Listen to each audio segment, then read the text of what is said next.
બંગાળના જ્યારે ભાગલા થાય છે ત્યારે આંદોલનની શરૂઆત થાય છે. તો આજે આંદોલન થયું એના મહત્વના 3 લક્ષણો હતા. કયા 3 લક્ષણો હતા? તો સૌથી પ્રથમ જે લક્ષણ હતું એ તો સ્વદેશી અપનાવવું.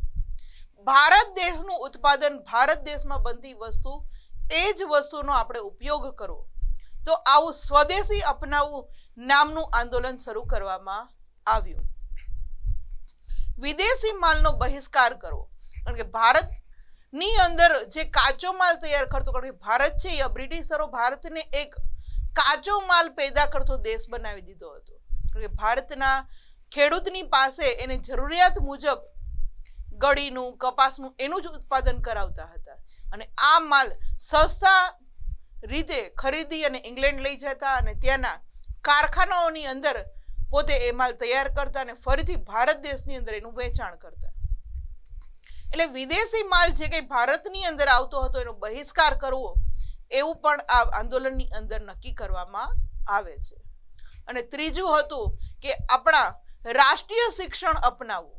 ભારતની અંદર રાષ્ટ્રીય, કારણ કે ભારતની અંદર આપણને ખ્યાલ છે કે 1853ની અંદર મેકોલો નામનો જે એનો રાજનીતિ શાસ્ત્રી એક વ્યક્તિ હતો, આ મેકોલોએ ભારતની અંદર અંગ્રેજી શિક્ષણ આપવું એવી નીતિ અમલમાં મૂકી હતી. અને ત્યારથી આપણા ભારતની અંદર આપણું પ્રાચીન પરંપરાનું શિક્ષણ છે એ છોડી અને લોકોને આ અંગ્રેજી શિક્ષણ તરફ વાળ્યા હતા. અને ભારતની અંદર 3 યુનિવર્સિટીઓ પણ પ્રથમ ભારતમાં આ લોકોએ સ્થાપી હતી. એટલે લોકો છે એવું નક્કી કરે છે કે આ અંગ્રેજી શિક્ષણનો બહિષ્કાર કરવો અને આપણું રાષ્ટ્રીય શિક્ષણ અપનાવવું.